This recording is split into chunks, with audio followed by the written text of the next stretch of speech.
नीतीश कुमार क्या प्रधानमंत्री बनना चाहते हैं? 7 जन्म में नहीं बनेंगे, 7 जन्म में नहीं बनेंगे, 7 जन्म में नहीं बनेंगे। 7 जन्म में बोल रहा हूँ, ये जन्म तो छोड़ मैंने बताया ना कि डूबता हुआ जहाज है, अब कितना दिन में डूबेगा। हाँ, एक बात जरूर है कि लोग खिचड़ी पकाते रहते हैं श्रीमान जी, और उनको लगता था कि इसमें मैं कांटा हूँ। तो मैं कांटा कभी नहीं हुआ किसी के लिए, ये तो बहुत चुभता है लोग। नमस्कार, आप देख रहे हैं bifoprint.in। मेरा नाम है नमन अग्रवाल। इस वक्त की बड़ी खबर पटना के सियासी गलियारे से आ रही है, जहां बताया जा रहा है कि जेडीयू के पूर्व राष्ट्रीय अध्यक्ष आरसीपी सिंह ने पार्टी से इस्तीफा दे दिया है। आरसीपी सिंह ने शनिवार को ही पार्टी की प्राथमिक सदस्यता से इस्तीफा देने का ऐलान कर दिया है। बता दें कि जेडीयू के पूर्व राष्ट्रीय अध्यक्ष आरसीपी सिंह को उनकी ही पार्टी की तरफ से नोटिस जारी कर यह पूछा गया था कि 2013 से 2022 के बीच इतनी संपत्ति उन्होंने कैसे बनाई। मीडिया के सवालों का जवाब देते हुए पूर्व केंद्रीय मंत्री आरसीपी सिंह ने बताया कि उनकी एक बेटी आईपीएस और दूसरी अधिवक्ता है। 2010 से ही दोनों बेटियां इनकम टैक्स रिटर्न दाखिल करती आ रही हैं। साथ ही आरसीपी सिंह ने यह भी कहा कि उनके पिता भी सरकारी नौकरी में थे। उन्होंने अपनी पूरी संपत्ति हमारी दोनों बेटियों के नाम कर दी थी। आरसीपी सिंह ने कहा कि जमीन की खरीद कई टुकड़ों में हुई थी। कुछ मामला जमीन के बदले जमीन का भी है। शहर की तुलना में गांव की जमीन सस्ती होती है। जमीन खरीदने में उनके बैंक अकाउंट के 1 रुपए का भी लेन देन नहीं हुआ है। उन्होंने कहा कि हमारे ऊपर जो भी आरोप लगाया जा रहा है वह निराधार है। वहीं आरसीपी सिंह ने अपने पैतृक गांव मुस्तफापुर में एक प्रेस वार्ता के दौरान जदयू छोड़ने का ऐलान करते हुए जदयू को एक डूबता हुआ जहाज कह दिया। साथ ही साथ उन्होंने यह भी कहा कि नीतीश कुमार 7 जन्म तक प्रधानमंत्री नहीं बन सकते। आप खुद सुनिए कि प्रेस वार्ता के दौरान आरसीपी सिंह ने क्या क्या कहा। कि हमारा देखिए, मैं बहुत स्पष्टता के साथ में कहता हूं, मैं जहां भी रहा हूं, अभी से 3-4-5 मिनट पहले भी मैं जहां था, पूरी मैं ईमानदारी के साथ। मेरे में साहब ये जो है ना, मैं इंटीग्रिटी वाला आदमी, इंटीजर जो नंबर होता है उसका डिवीजन नहीं होता है मैथमेटिक्स में। अब आप इन लोगों के आरोप लगाने से मेरे पर आरोप लग जाएगा और हम डिमोरलाइज हो जाएंगे। इन लोगों पर तो जो हम इन लोगों पर जो लगेगा, जो लोग अब जाने अपना। अच्छा बताइए ना, केकरा पटना में घर नहीं है हमारा छोड़ करके? और सुनते हैं आज खोजवा रहे हैं मीडिया में कि आरसीपी सिंह का शहर में कहाँ घर है। कहिए तो खोज के क्या कर लोगे जी? बता रहे। देखिए, हमको इसलिए आज प्रकाश जी मेरे शाम में मेरे मित्र लोग आए हुए थे, सब परेशान था। हमने कहा नहीं भाई, इन लोगों को बहुत परेशान रखने की जरूरत नहीं, प्रणाम किया जाए, चला जाए। और देखिए, मैंने बताया ना कि हम तो जमीन वाले आदमी हैं जी, ठोक के काम करने वाले। आप पर 3 इल्जाम लगे थे। पहला ये लगा कि आप बीजेपी में आप चुनाव लड़ने के लिए आप कह रहे थे, आखिरी मोमेंट तक आप साथ में। बड़ा अच्छा, सुनिए जरा, नेता लोग फिर मैं बोल रहा हूँ, डिमेंशिया हो गया सब। 2019 में श्रीमान जी लोकसभा का चुनाव हुआ, 40 में एनडीए 39 जीता। हारे हम लोग कहाँ आए? उसमें कौन था जी संगठन का प्रभारी? उसमें संगठन का प्रभारी कौन था? तो उसमें तो सब बढ़िया, और उसके बाद सब गड़बड़। आप जरा सोचिए, जो इलेक्शन हुआ है कोरोना के बाद ही चुनाव हुआ है, कोई तो टच में ही नहीं था कहीं। तो अरे हम तो देखिए, इन लोग के टाइम में बता दें, इन लोगों के टाइम में जिला अध्यक्ष नहीं बनता था, समझे ना? अब तो कम से कम जिला अध्यक्ष रहा, प्रखंड अध्यक्ष रहा, पंचायत अध्यक्ष रहा, बूथ अध्यक्ष। ये लोग कहता था कि 30% सही है, तो बूथ तक पहुंच तो गया था जी। संगठन से इन लोगों को मतलब है। इन लोगों का संगठन है पटना गणेश परिक्रमा। इनके यहाँ कार्तिकेय जी नहीं रहते, कार्तिकेय जी को टहलना पड़ता बाहर। आखिर क्या हुआ रामचंद्र राव? ये सच में वाकई बहुत इमोशनल बात है कि नीतीश कुमार के साथ इतना अच्छा संबंध होने के बावजूद इतनी बड़ी दूरी कैसे हो गई? क्या वजह रही? आज आप बता दीजिए। मैं तो ये मैं नहीं बता सकता ना, वो जाने। हमने तो अपनी कोई दूरी बनाई नहीं। देखिए, मैं 27 तारीख की लास्ट मीटिंग है हमारी जी, 1.5 घंटे की। आपने तो साहब, आपको इतनी कर्टसी भी नहीं हुई कि टिकट काट रहे हैं तो बोल देते, वो भी कर्टसी नहीं हुई। क्या कहा उन्होंने? कुछ नहीं कहा, कभी चर्चा नहीं किया। क्या आपको उम्मीद थी कि टिकट मिल जाए? अरे भाई, अच्छा ही बताइए, हमको काहे नहीं उम्मीद होगी? ये लोग बार बार बोल रहा है कि 2 टर्म रह चुके। इनके पटिया में तो सब 2 टर्म से ज्यादा वाला है। अपने कितना टर्म है? लागू सब पर टर्म होता है जी। इनके राष्ट्रीय अध्यक्ष कितना टर्म है? सब पर लागू होता है। आरसीपी सिंह पर 12 साल बना दी, क्या वो 12 साल का नहीं है जी? देखिए, हमने बताया ना कि सब चीज का इलाज है, ईर्षा डाह जलन का नहीं। कहीं ऐसा तो नहीं कि रामचंद्र बाबू उत्तराधिकारी बन रहे थे और हम कहे कि इस किसी बात का उत्तराधिकारी बनेंगे? देखिए बता देते हैं, क्योंकि उत्तराधिकारी उनके उत्तराधिकारी ये जनता। नारेबाजी होने लगी थी। अरे तो उनके रहते क्या चीज होता है जी? तो सबके नारेबाजी होती है, इन्हीं का नारेबाजी होती है कि प्रधानमंत्री कैसा हो तो फलना जैसा हो, इनके राष्ट्रीय अध्यक्ष का लगा कि भाई मुख्यमंत्री कैसा हो तो फलना जैसा हो, इनका एक नया वाला जो बना हुआ है कौन चीज का अध्यक्ष जो आज तक कमेटी नहीं बनी वो कहता है प्रधान मुख्यमंत्री कैसा हो।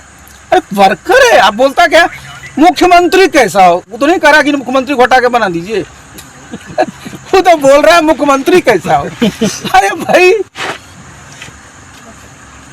वो कहता है कि जो आप आसपास में रहते हैं वो अच्छा सुनिए, जे उनके आसपास जो लोग हैं कौन पार्टी के हैं? ये तो मैं बता रहा हूँ आपको, जितने इनके आपस में बैठते हैं सबको देख लीजिए कितने में रिटर्न है जी। इनको छोड़ करके सब तो पार्टी छोड़ के चला है। एक का नाम बता दीजिए अब हमको। आप आखिरी थे, मैं तो इसी पार्टी में था जी। तभी तो मैं पूछ रहा हूँ कि आप आखिरी थे जो उनके साथ में थे, नहीं जो कभी देखिए, हटे नहीं थे। देखिए सवाल ये उठता है कि भाई हम तो अपने उसके हिसाब से थे। देखिए हमारा सोच था कि हम लोग पार्टी को ओन करते, मैं सब वर्करों को बोलता था, लेकिन यहाँ दिन भर अगर जालसाजी साजिश इसी में लगल है, देखिए ये कोई मतलब नहीं। और अस्तर होता है जी, क्या अस्तर बना रखा है? आप किसके साथ जाएंगे? बीजेपी के साथ हाँ हम जाएंगे? अपने अभी तो बताए ना, अभी तो साथी से बात करेंगे, उसके बाद अपने पास ऑप्शन सब खुला हुआ। नीतीश कुमार क्या प्रधानमंत्री बनना चाहते हैं? 7 जन्म में नहीं बनेंगे, 7 जन्म में बोल रहा हूँ, ये जन्म तो छोड़। आपने सुना रामचंद्र बाबू को बेहद जितने हमारे कार्यकर्ता हैं, सब कार्यकर्ता हमको रोज पूछता था। देखिए मैं प्रकाश जी मैं बता दूं आपको, ये सब लोग कि सर मेरे लिए क्या आदेश है। मुझे बड़ा मोह लगता था कि जिसके लिए साहब बताइए, एक एक कोई इलाका है जी जहां पर मैं नहीं गया हूं, कोई वर्कर है उसको सुख दुख में मैं खड़ा नहीं रहा हूं, लेकिन मैंने कहा कि भाई अति हो गई। तो हमारे तो इतने साथी हैं, हमको क्या मिनट लगेगा संगठन बनाने में, हम तो पूरे तुरंत हम संगठन बना लेंगे। लेकिन ये लोग बता दें आपको कि मैंने बताया ना कि डूबता हुआ जहाज है, अब कितना दिन में डूबेगा। हाँ एक बात जरूर है कि वो खिचड़ी पकाते रहते हैं श्रीमान जी, और उनको लगता था कि इसमें मैं कांटा हूँ। तो मैं कांटा कभी नहीं हुआ किसी के लिए, ये तो बहुत चुभता है लोग को, समझे ना। और एक बात मैं बता दूं और भी कि देखिए ये साजिश करने से और इस तरह की चीज़ें करने से मेरा मनोबल नहीं टूटने वाला है, क्योंकि मेरा मनोबल जो है ना, मैं अंदर से मजबूत हूँ। मैं वो गलत कर दूंगा तब ना, मैं वो गलत किया ही नहीं हूँ, और मैं करूँगा क्यों करूँगा जी। ये सड़क पार करने की बात हो रही थी, एक अने मार्ग और पीछे 10 नंबर होगा। और श्रीमान जी लोगों को मैंने स्पष्ट कर दिया था कि मेरा क्या स्टैंड है, जाने वो लोग। आपको लगता है कि फिर से ये लोग देखिए हमको उस सब के बारे में कुछ नहीं करना। मैंने बताया ना कि डूबता हुआ जहाज है, जितना हमारा सब साथी है वो जल्दी कूद जाएगा और जल्दी डूब जाएगा। ये एक सामने बात आ रही थी, जितने भी नेता थे सब यही बोल रहे थे कि जिस पर नीतीश जी की कृपा होती है वो फलते फूलते हैं, जिनकी कृपा। अच्छा नीतीश जी पर किसकी कृपा थी? आप एक सवाल बता रहे हैं, वो क्या जन्मते भगवान थे क्या जी? 77 में चुनाव आ रहे हैं, 80 में चुनाव आ रहे हैं, कोई तो टिकट देने वाला होगा कि अपने टिकट ले लिए थे। कृपा की बात करें, मैं कृपा वाला हूँ, मैं अपने मेरिट से हूँ। एक बार मैंने 10 बार कहा हूँ, मेरिट से मैंने अपना सब काम किया जीवन में।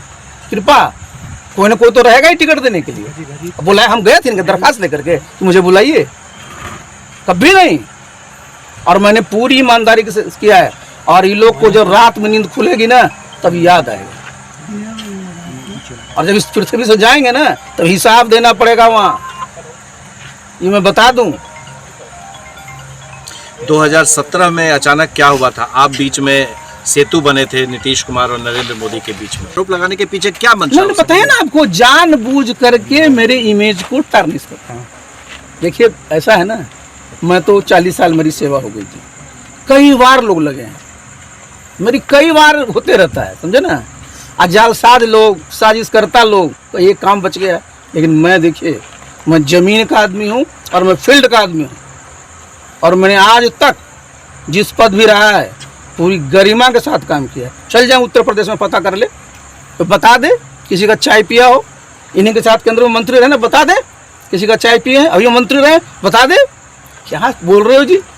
इनकी बेटी का, अरे भाई हमारी बेटियों ने अपने जो हमारे बताया ना आपको कि हमारा पुश्तैनी संपत्ति है उसका है, और वही जमीन खरीदी उसका सबका हिसाब है, कुछ छिपाया तो है नहीं। आखिर इस ईमानदारी पर जो बट्टा लगाया जा रहा है, तो अब तो रहे हैं नीतीश कुमार के बारे में कुछ नहीं कह रहे, पहले इसका जवाब दीजिए फिर दो बातें। देखिए आप ये जो आरोप लगा रहे हैं जी, उसको तो शोभा नहीं देता। जिनका नाम आप ले रहे हैं, कितने वर्षों तक केंद्र में मंत्री रहे, कितने एमपी थे इनके, कितने एमपी थे, 8 कभी 10। प्रधानमंत्री कौन थे, किस पार्टी के थे, आदरणीय अटल जी थे। विभाग क्या दिया, railway surface transport, railway agriculture, ये उनके खास नहीं हुए। और मैं तो जिस दिन ज्वाइन किया उस दिन से खास हो गया। बिहार में कौन मंत्री बनाया जी, सबसे पहले इनका मुख्यमंत्री का नाम कौन लिया था, किस पार्टी के नेता ने लिया था, अटल जी आडवाणी जी ने। शासन यहाँ किसके बदौलत पर चल रहा है, आज भी कितना है, 43 जीते तो 45 है, नंबर किसका है, हमको कह रहे हैं खास है, फायदा आप लिए हो, सारा पद आप पाए हो, और अंतिम में जब मैं वहां गया तो बर्दाश्त ही नहीं हुआ। दूसरा इल्जाम यही लग रहा है कि आपकी वजह से 73 से 43 पर आ गए। आहा, बहुत बढ़िया श्रीमान जी, आप राष्ट्रीय आहा, इसको कुछ याद रहे तब ना, सबको डिमेंशिया हो गया है। बता दें आपको, कौन था राष्ट्रीय अध्यक्ष, श्रीमान मुख्यमंत्री जी राष्ट्रीय अध्यक्ष, कौन था प्रदेश अध्यक्ष, श्रीमान वशिष्ठ नारायण सिंह, मैं तो महासचिव संगठन था जी। ये चुनाव होने के बाद ना हम बने हैं राष्ट्रीय अध्यक्ष, मुख्यमंत्री के उम्मीदवार ये, और हमरे चलते हार गए। वाह, बड़ा अच्छा है। तो किसके चलते हार गई, स्वाभाविक है, जो कैंडिडेट इन्होंने बनाया, याद करिए कितने लाए थे आरजेडी से, कितने लाए थे और पार्टियों से, कागो जीता उसमें से, कैसे कैसे उम्मीदवार थे, चेहरा तो आपका था, ये लोग निकलते हैं जी। आप जरा आप देखिए, सब लोग बोलेंगे 18 घंटा काम करते हैं, बोलते हैं ना, चेक कर लीजिए, दफ्तर कितने बजे आते हैं, 11 बजे, खाना खाएंगे 1 बजे, उसके बाद आएंगे 5 बजे, 6 बजे के बाद भुंजिया पार्टी चलेगी। इस देश में कौन सा ऐसा मुख्यमंत्री होगा जी कि 3 घंटा शाम में गप करता है, बता दे को, वही 3-4 लोग रहते हैं। अरे हम लोग शुरू में जो 2005 से 10 तक थे, बैठे रहते थे, और 2005 से 10 तक चला था जी। वो तो 2009 में मैंने बता दिया कि प्रधानमंत्री बनिएगा, तब से लाइनें बदल गया। अभी भी लगता है कि वो अंदर में है प्रधानमंत्री बनने का। अब रखना चाहिए इस देश के सभी नागरिक को। देखिए डेमोक्रेसी की खासियत क्या होती है कि जो इस देश का नागरिक है, सबको प्रधानमंत्री, राष्ट्रपति, उपराष्ट्रपति और मुख्यमंत्री बनने का अधिकार है। ये तो समय होता है, आपकी ताकत होती है, उसके आधार बनते हैं। संवेदना भी कोई चीज होता है। किससे बुलवा रहे हो, किससे बात करा रहे हो, किस किस पार्टी का, पार्टी में बचा क्या है जी, इस पार्टी में कुछ बच गया है क्या? कार्यकर्ताओं को देखिए क्या हाल बना रखा है, साल भर से कार्यक्रम किया है क्या, जिसके लिए हम बता रहे हैं लास्ट हमारा 4 जुलाई का प्रोग्राम था, क्या प्रोग्राम उसके बाद किया है। देखिए मैं इन सब चीज़ों पर करने के बाद प्रकाश जी मुझे लगा कि भाई, मैं सोचा कि भाई चलिए बहुत हो गया, अब मैं सीधे सीधे इस पार्टी की प्राथमिक सदस्यता से इस्तीफा आपके माध्यम से कर रहा हूँ, चिट्ठी में अभी भेज दी। मैं बिल्कुल, बताइए साहब, रामचंद्र बाबू मैंने बताइए, किसी की सीमा होती है ना जी।